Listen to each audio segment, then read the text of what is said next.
Explorando as Escrituras com missionário Guilherme Lemos. Graça e paz, meu irmão, minha irmã. Passamos várias ministrações e depois de 10 semanas nós chegamos à última ministração sobre a série que estamos falando sobre o poder da igreja. E hoje, para encerrar essa série, nós falaremos de mais um poder que a igreja tem concedido por Deus, que é o poder da gratidão. Para explanarmos a respeito desse tema, nós utilizaremos o livro de Lucas, no capítulo 17, a partir do versículo 11, que diz assim: De caminho para Jerusalém, passava Jesus pelo meio de Samaria e da Galiléia. Ao entrar numa aldeia, saíram-lhe ao encontro 10 leprosos, que ficaram de longe e lhe gritaram, dizendo: Jesus, mestre, compadece-te de nós. Ao vê-los, disse-lhes Jesus: Ide e mostrai-vos aos sacerdotes. Aconteceu que, indo eles, foram purificados. Um dos 10, vendo que fora curado, voltou, dando glória a Deus em alta voz, e prostrou-se com o rosto em terra aos pés de Jesus, agradecendo-lhe, e este era samaritano. Então Jesus lhe perguntou: Não eram 10 os que foram curados? Onde estão os 9? Não houve porventura quem voltasse para dar glória a Deus, senão este estrangeiro? E disse-lhe: Levanta-te e vai, a tua fé te salvou. Amém. Esse texto que nós lemos, ele fala a respeito de 10 leprosos. Como nós vimos, um desses leprosos era um samaritano, e ele chamou a atenção do Senhor, porque todos clamaram misericórdia de Deus, para que o Senhor Jesus se compadecesse deles. Mas apenas um desses leprosos voltou para agradecer ao Senhor. Apesar de todos terem sido curados, um se destacou pela sua gratidão. E isso nos chama muita atenção, porque a Bíblia nos ensina a termos um coração grato. E através desse texto, nós iremos aprender junto quão valiosa é na vida do cristão a gratidão. Pois bem, para isso nós precisamos entender desde o versículo 1 ali o que diz. E diz assim: De caminho para Jerusalém, passava Jesus pelo meio de Samaria e da Galiléia. Aqui já é muito interessante. O Senhor estava indo, muito provavelmente, para a crucificação.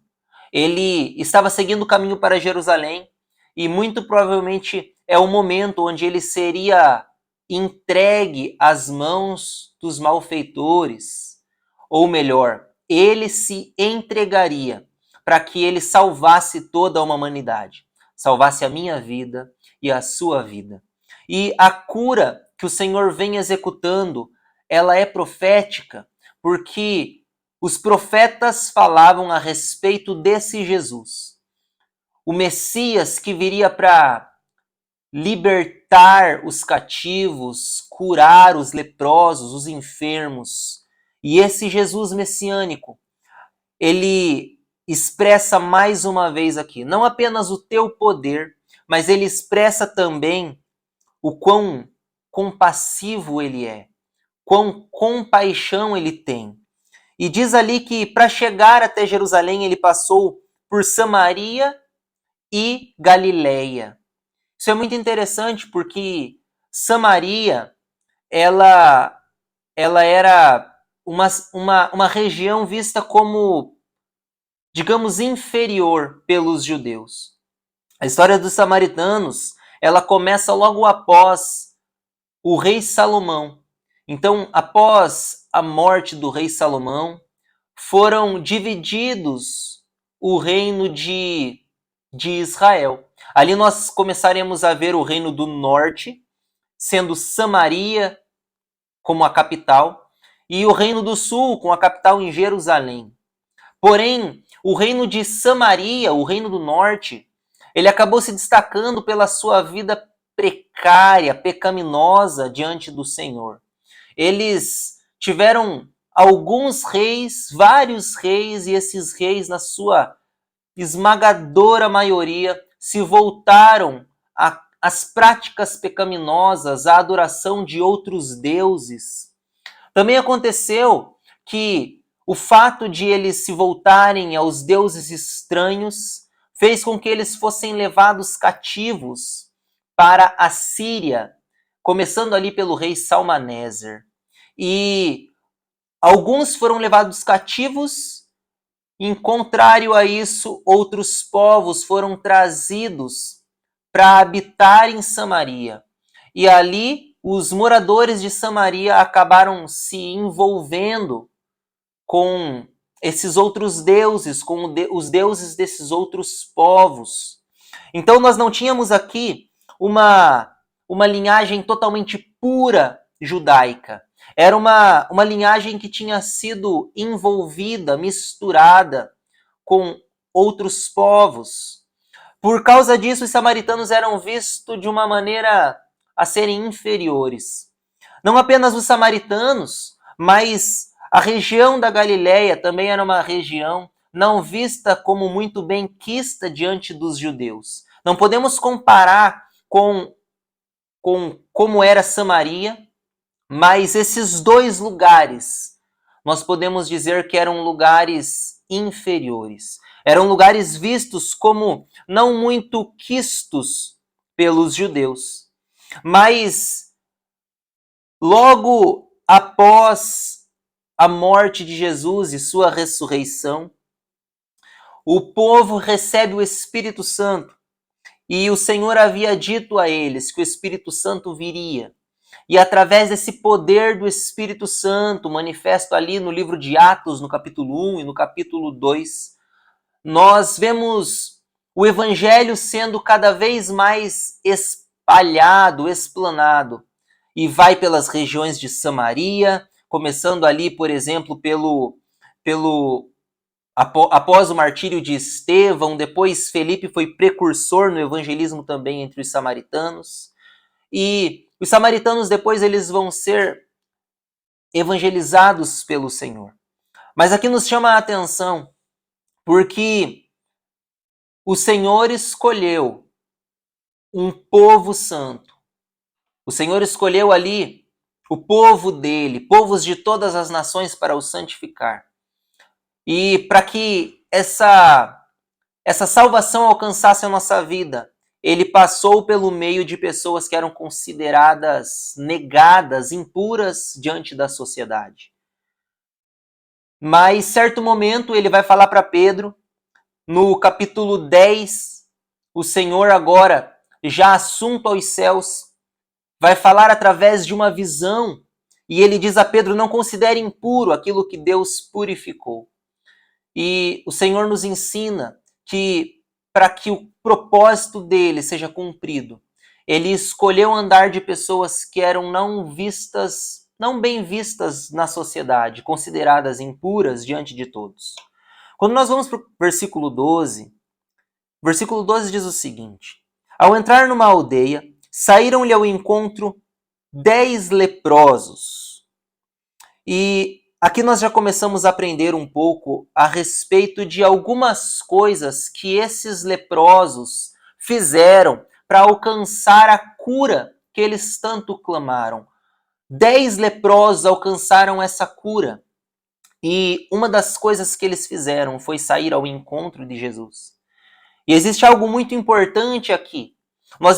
Nós aprendemos sobre a importância de aproveitar a oportunidade quando Jesus está passando.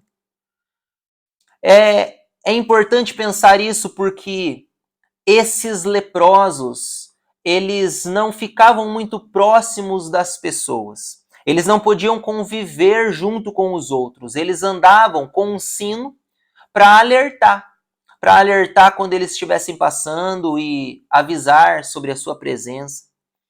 Como eu falei, eles eram considerados amaldiçoados e amaldiçoados por Deus. Na grande maioria das vezes, eles moravam em ruas ou lugares distantes, afastados, diz na Bíblia, fora do arraial. Porque a lei dizia que se fosse detectado praga na casa dessas pessoas, essa casa ela deveria ser destruída. Você vai encontrar isso lá em Levíticos, no capítulo 14, versículo 45. Então muitos deles não tinham nenhuma moradia, talvez moravam nas ruas, mas eles resolveram quebrar essa barreira de não poder se aproximar. E eles foram ao encontro do Senhor. Hoje, essa doença da lepra, ela é conhecida como a hanseníase ou a doença do Hansen. A lepra leva ao aparecimento de manchas esbranquiçadas na pele e alteração dos nervos periféricos, o que diminui a sensibilidade da pessoa à dor, toque e calor, por exemplo. Então eles andavam como se fossem escondidos embaixo daqueles panos. Imagine que era uma região muito quente. Então, eles acabam quebrando essa barreira e eles dão um passo. Eles saíram ao encontro de Jesus. Como que era feita a purificação desse povo? Porque a Bíblia fala que existia uma lei para a purificação da lepra. Então, o leproso ele deveria se apresentar ao sacerdote. Nós encontramos em Levítico, no capítulo 14, no versículo 8 e 9, duas primeiras etapas. Era feita primeiro uma raspagem dos pelos e depois, novamente, após 7 dias, uma nova raspagem dos pelos. Diz assim: aquele que tem de se purificar lavará as vestes, rapará todo o seu pelo, banhar-se-á com água e será limpo. Depois entrará no arraial, porém ficará fora da sua tenda por 7 dias.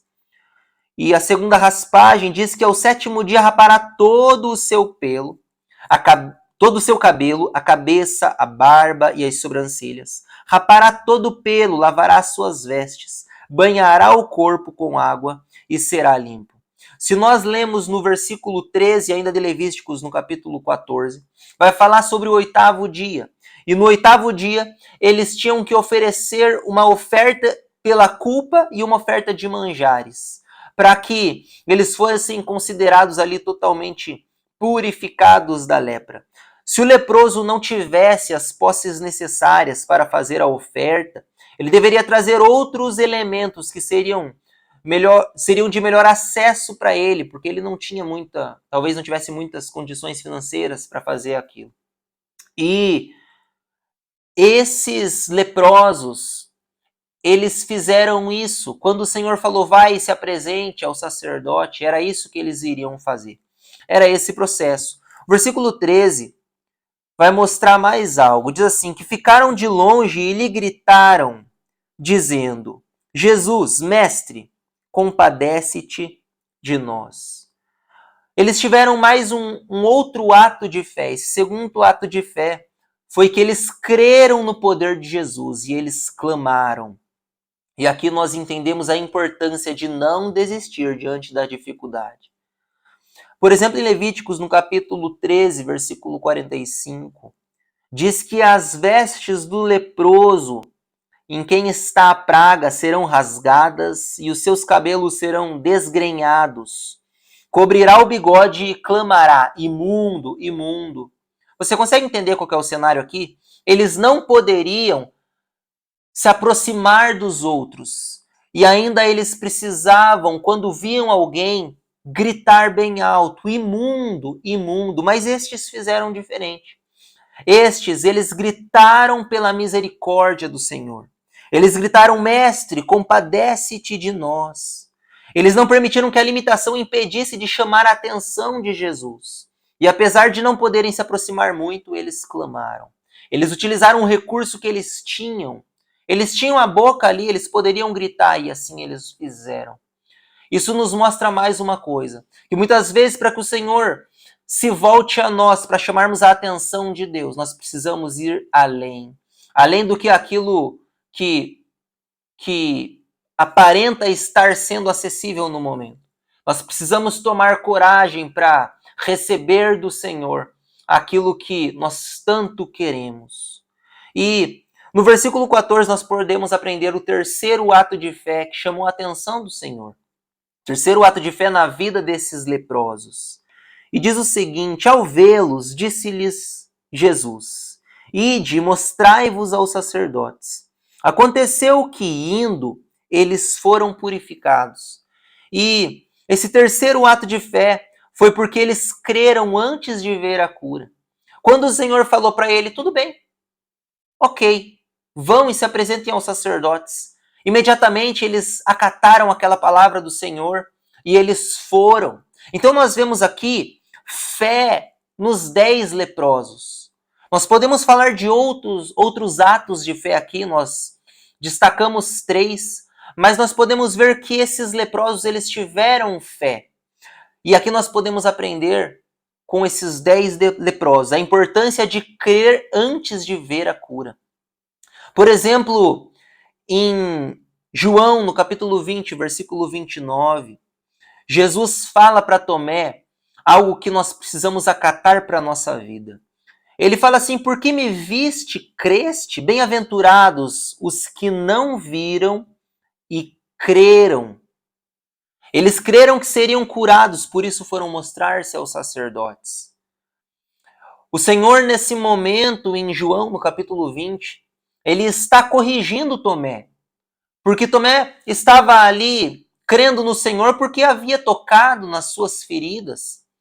Mas o Senhor estava dizendo para ele que melhor era crer antes de ver.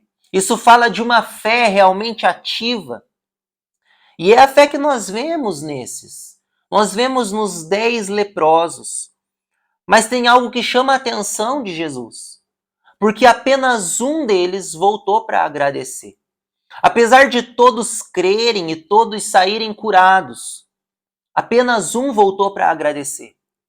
E o versículo 15 e 16 fala o seguinte: um dos 10, vendo que fora curado, voltou, dando glória a Deus em alta voz, e prostrou-se com o rosto em terra aos pés de Jesus, agradecendo-lhe.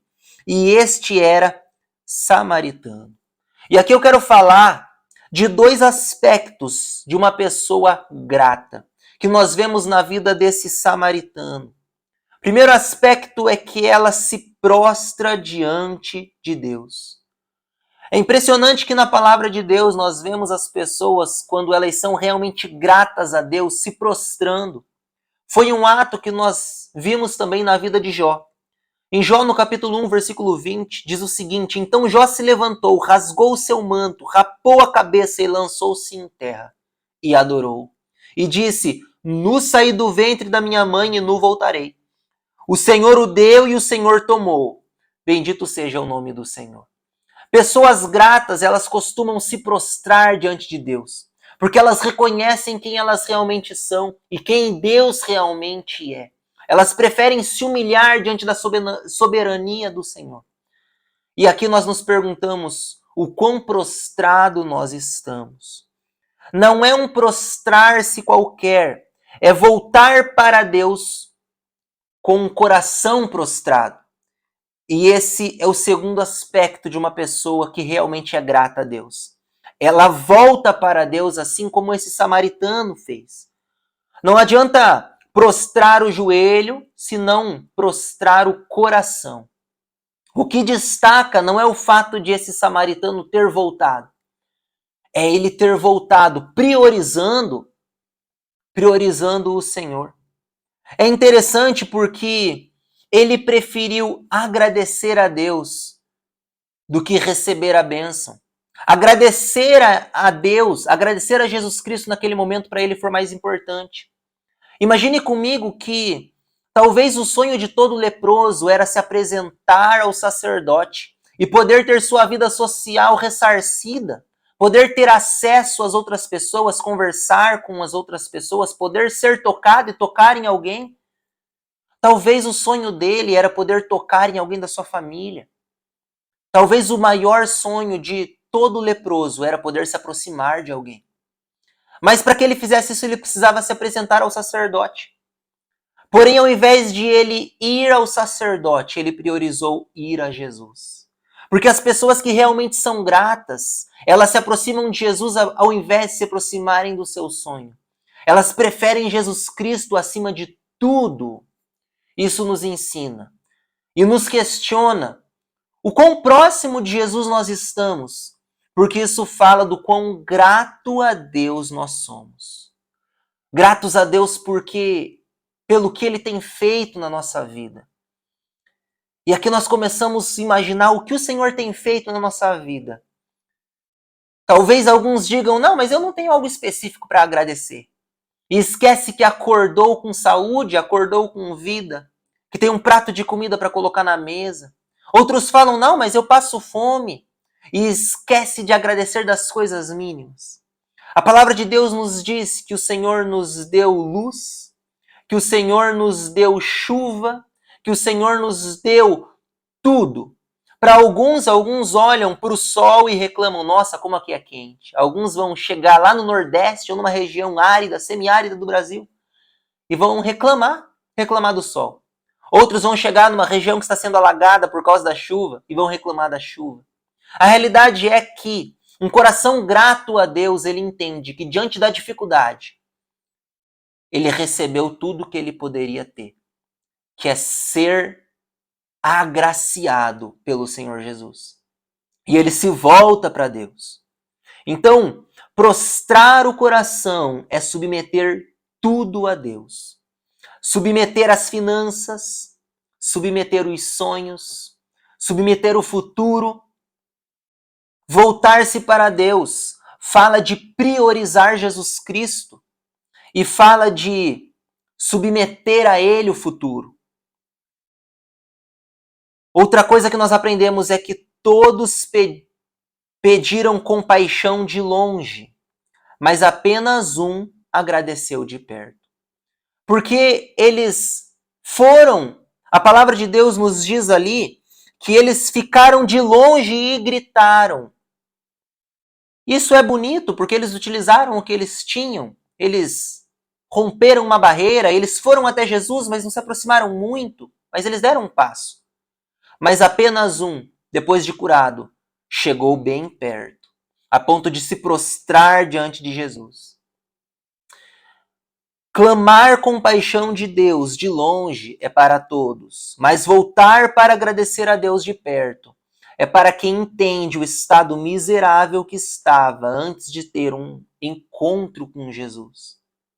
Quando nós entendemos quem nós realmente somos e quem nós realmente éramos, o que nós realmente queremos é voltar para Cristo, estar perto de Jesus. Essa pessoa não se contenta apenas em crer no poder de Deus, mas ela quer estar perto de Jesus.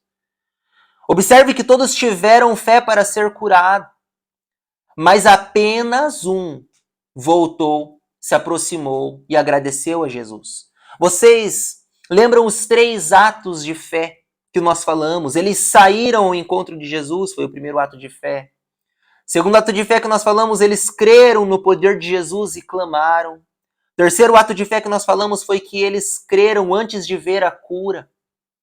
Então nós vemos pessoas aqui que creram para ser curados. Mas o versículo 19 nos diz que esse samaritano, ele creu a ponto de ser salvo. O versículo 19 diz o seguinte, e disse-lhe, levanta-te e vai, a tua fé te salvou. Essa salvação que fala aqui vai além da salvação física. Essa salvação que diz aqui, ela se diferencia dos outros que foram purificados. Essa salvação fala de uma salvação que vai lá no íntimo da nossa alma, alcança o nosso ser e começa a nos trazer uma vida abundante. Quantas pessoas que são curadas do corpo, mas não são curadas da alma, que não conhecem Jesus Cristo de perto. Mas essa salvação do versículo 19 nos fala de uma salvação que nos leva a um futuro eterno com Cristo nas alturas. E salvação física, nem qualquer outra coisa pode ser mais importante do que ir morar com Cristo nas alturas. Se aproximar das pessoas, como era talvez o sonho dos leprosos, não pode ser mais importante do que ir morar com Cristo nas alturas. Dinheiro, status, bens materiais, felicidade passageira, ou seja, felicidade terrena, não pode ser mais importante do que ir morar com Cristo nas alturas. É interessante que os sacerdotes poderiam purificar, mas só Jesus tinha o poder de curar a alma. Só ele tinha o verdadeiro poder de trazer salvação àquele leproso. E aquele leproso alcançou a salvação do único que poderia conceder isso a ele. O versículo 19, ele nos mostra mais uma coisa. Na verdade, duas coisas que nós podemos aprender ali. O Senhor diz para ele, levanta-te e vai. Esse levanta-te e vai pode representar algo como, agora sim, vai, apresenta-se ao sacerdote. Ou não. Mas o que nós podemos aprender aqui é que existe um tempo certo para todas as coisas. Depois disso, com certeza, aquele leproso queria se apresentar ao sacerdote, ele queria ser purificado. Mas existe um tempo certo para todas as coisas. Outra coisa que nós aprendemos é que depois da salvação vem o ide. Atos, no capítulo 8, no versículo 1, diz assim: contudo recebereis poder quando o Espírito Santo descer sobre vós, e sereis minhas testemunhas, tanto em Jerusalém, como em Judéia e toda Samaria, e até os confins da terra. E agora em Marcos, no capítulo 16, versículo 15, vai dizer: ide por todo o mundo, pregai o evangelho a toda criatura. Esse ide vem depois da salvação. Esse ide para testemunhar. Os outros leprosos que foram até o sacerdote para serem purificados, provavelmente eles chegaram lá e falaram: olha, estou curado da lepra. Mas esse samaritano que chamou a atenção de Jesus, ele podia chegar até os sacerdotes e testemunhar que não apenas ele foi curado da lepra, mas Jesus Cristo o salvou. Agora ele tinha um novo lar. Esse que provavelmente morava nas ruas, agora teria uma morada nas alturas. E, para concluirmos, um coração grato, ele tem poder de nos levar para perto de Jesus. Ou melhor, um coração grato tem poder de nos levar para ir morar com Cristo nas alturas. Salmos no capítulo 115 e versículo 3, Salmo 115, verso 3, diz o seguinte: o nosso Deus está nos céus e pode fazer tudo como lhe agrada. Salmo 103, verso 22, diz: bendizei ao Senhor vós, todas as suas obras, em todos os lugares do seu domínio. Bendizei, ó minha alma, ao Senhor. Hebreus, no capítulo 7, versículo 25, diz: portanto, ele é capaz de salvar definitivamente aqueles que por meio dele se aproximam de Deus, pois vive sempre para interceder por eles. Esses versículos nos mostram que é perto de Jesus que nós encontramos salvação. Esses versículos nos mostram que Jesus Cristo manifesta a sua glória em todas as situações. Quando não está indo tudo bem e quando nós somos abençoados, Jesus Cristo continua sendo primazia e deve ser prioridade na nossa vida. O quanto nós temos priorizado Cristo, isso demonstra o quão grato a Ele nós somos. Eu quero convidar você a hoje agradecer a Deus por tudo que você tem. Agradecer a Deus pela tua família, pela tua casa. Agradecer a Deus por todas as coisas que Ele tem feito e que Ele vai fazer com fé, com a fé que todos os leprosos tiveram, mas com a gratidão que esse samaritano teve. Porque essa fé repleta de gratidão pode nos fazer aproximar-se de Jesus. É lá que nós precisamos estar, prostrados aos pés daquele que nos alcançou, que nos salvou quando ninguém queria estar perto de nós. Quando nós entendemos isso, nós temos uma morada eterna com Cristo nas alturas. Que Deus abençoe a tua vida com essa palavra. E aqui nós finalizamos mais uma série. Foram 10 mensagens e através dessa mensagem nós terminamos agradecendo a Deus por todas essas 10 semanas que se passaram e por tudo que o Senhor fez até aqui.